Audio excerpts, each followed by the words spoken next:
प्रशासन काल में किस तरीके की शहर में परिस्थिति है, ये तो हम आपको लगातार बताते आ रहे हैं। अब इसमें प्रशासन की जिम्मेदारी बनती है कि वो अपनी गलतियों को सुधारे, लेकिन अपनी गलतियों को तो वो सुधारते हुए नजर नहीं आ रहे, लेकिन एक के बाद एक गलती, एक के बाद एक भ्रष्टाचार उजागर होते आ रहे हैं। ऐसे में शहर में कई ऐसे मामले हैं, ऐसे कई किस्से हैं जिनके अगर हम गौर करें तो वो मजाकिया लगेंगे, लेकिन यकीन मानिए ये काफी हानिकारक है शहर के विकास के लिए और साथ ही साथ आपके लिए भी, क्योंकि आपकी मेहनत की कमाई कहाँ जा रही है, किसके पास जा रही है, ये आप अंदाजा नहीं लगाते।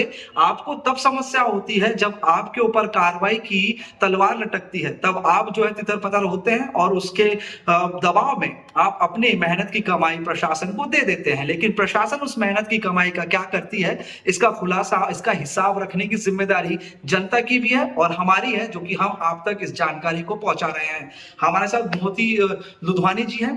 कुछ विषयों को लेकर, कुछ टेंडर्स को लेकर ये लगातार जो है उसके ऊपर रिसर्च कर रहे हैं, उसकी जानकारी प्राप्त कर रहे हैं। किस तरीके की जानकारी है, किस तरीके का खुलासा है और क्या इसमें गड़बड़ियां सामने आई है, मोती लुधवानी जी हमें बताएंगे। मोती जी, सबसे पहले जानना चाहेंगे किस विषय को लेकर आप जो है लगातार आरटीआई के माध्यम से उसकी जानकारी प्राप्त कर रहे थे, और अब ये जानकारी जब आपके पास आई है तो किस तरीके का रिएक्शन, किस तरीके का एक्शन नजर आ रहा है? कुणाल भाई, 1 महीना पहले हमने एक डिवाइड एंड ब्यूटिफिकेशन का स्कैम एक्सपोज किया था। हमको इन्फॉर्मेशन मिली थी कि ये जो ये काम है, इसमें 3 टेंडर थे, 75 लाख ईच। तो जब हमने वहाँ पे साइट पे देखा, हमने लोगों से इंक्वायरी की, तो हमको काम दिखा ही नहीं। तो हमने ये डिक्लेयर किया कि इसकी इन्वेस्टिगेशन होनी चाहिए, स्कैम है। और तब से हम इस काम में आरटीआई लग गए और इंक्वायरी करने लग गए। तो जब हमने इसमें डीप में इंक्वायरी की तो हमको लगा कि हमारा डाउट सही है, ये स्कैम है, इसमें काफी डिस्क्रिपेंसी मिली, जो मैं आपके साथ शेयर कर सकता हूँ। किस तरीके की इसमें जो है खामियां नजर आई, किस तरह की गलतियां इसमें नजर आई? देखिए, सबसे पहले कोई भी टेंडर चालू होता है तो टेंडर डॉक्यूमेंट के साथ एक एस्टिमेट आता है। तो जब हमने देखा कि 75 लाख का जो टेंडर डिवाइडर ब्यूटिफिकेशन या फुटपाथ ब्यूटिफिकेशन का है, तो उसमें इन्होंने जो एस्टिमेट्स में जो फिगर्स दिए थे या जो मेजरमेंट दिए थे, वो इतने वेग थे जो एक्चुअल काम से मैच ही नहीं कर रहे थे। जैसे मैं आपको बताऊं कि एक इन्होंने टेंडर दिया था मधुबन चौक से लेके दुनीचंद गांधी कॉलेज। ये डिस्टेंस आप कभी भी जाके आओ, आप रोज जाते होंगे, वहाँ पे सरदार गुरुद्वारा है, ऑन द वे बहुत सारे लोग जाते हैं। तो वो डिस्टेंस हार्डली 300 350 मीटर का है। इन्होंने वो एस्टिमेट रखा है 21,600। अभी मैं आपको दिखा सकता हूँ, अभी आपको कौन से डायरेक्शन से 21,600 मेरे पास सब मैंने जो आइडिया डाली थी। तो ये आप देखेंगे estimate beautification of divided beauty college to Madhuban Chowk. अभी जैसे आप इसका एस्टिमेट चेक करेंगे तो अपार्ट फ्रॉम अदर थिंग्स जो डिस्टेंस है 21,600।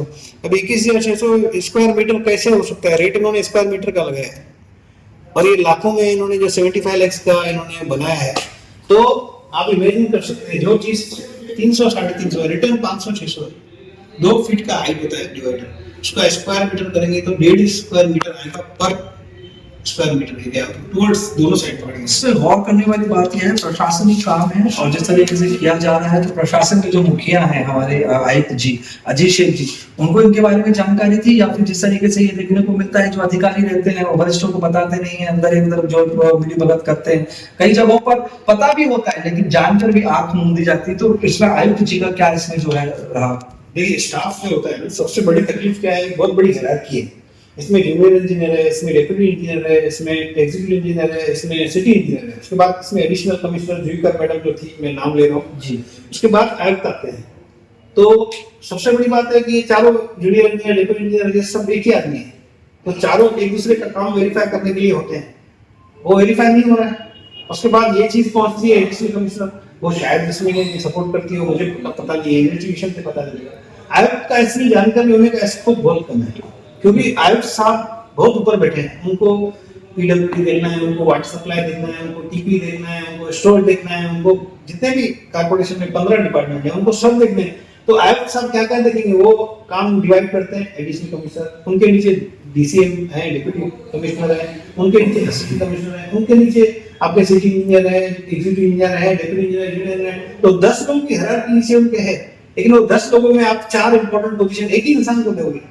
तो वहां पे हमारी शिकायतें ये हैं कि पीडब्ल्यूडी डिपार्टमेंट में, खासकर जहाँ पे स्कैम हमने इन्वेस्टिगेट किया, तो वहां पे स्टाफ एक ही काम के लिए, मतलब जो 4 डिफरेंट काम के लिए एक ही आदमी रखा हुआ है या 2 आदमी रखे हुए हैं, वहाँ पे स्टाफ की शॉर्टेज है या डिलिबरेटली किया हुआ है।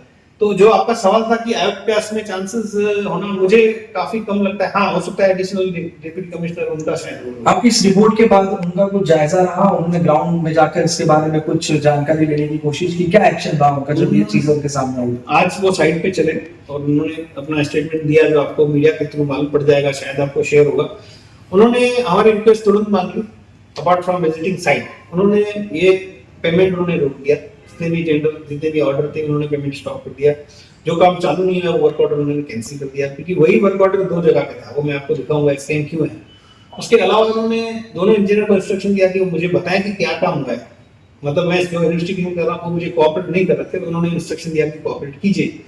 और लास्टली उन्होंने एक ऑर्डर और एक डिसीजन लिया कि ये काम का थर्ड पार्टी ऑडिट होगा और इंडिपेंडेंट ऑडिटर होगा। तो I want a independent auditor to do audit and do investigation and find out who are the culprit, whether contractors are involved, whether UMC employees are involved, and accordingly they should be treated and punished. जिस तरीके से हालात है इसमें सभी involve होंगे। इसमें ये जानना चाहेंगे कौन सी कंपनियां इसमें, अगर आप नाम लेना चाहेंगे कि इससे पहले जब आपने किया तो जो जानकारी हमें मिली थी, आपको जो है नोटिस दिया गया था, आपके ऊपर जो है प्रशासनिक तरीके से जो है कार्रवाई प्रशासनिक नहीं, मुझे नोटिस कोई पार्टी ने दिया था और उसका मैंने रीजनेबल जो भी जवाब दिया। देखिए, मैं एक एक्टिविस्ट हूँ, मैं एक चार्टर्ड अकाउंटेंट हूँ, मेरा एक काम काज होता है और साइड में मैं जैसे एनजीओ है, मैं शहर के लिए जो मुझे ठीक लगता है मैं काम करता हूँ। ये भी मेरी कोई ऐसी कोई ऑफिशियल जिम्मेदारी नहीं है। मैं अपने शौक से, अपने दिल से अपना फर्ज समझ के करता हूँ। उसमें अगर किसी को बुरा लगता है तो मेरा पर्सनल किसी के साथ टारगेट नहीं है। आज भी इसमें 3 डिफरेंट कंपनी है, तीनों के मैं वर्क ऑर्डर की डिटेल आपको दे दूंगा, आप मीडिया में जान सकते हैं, नाम तो सबको पता ही है।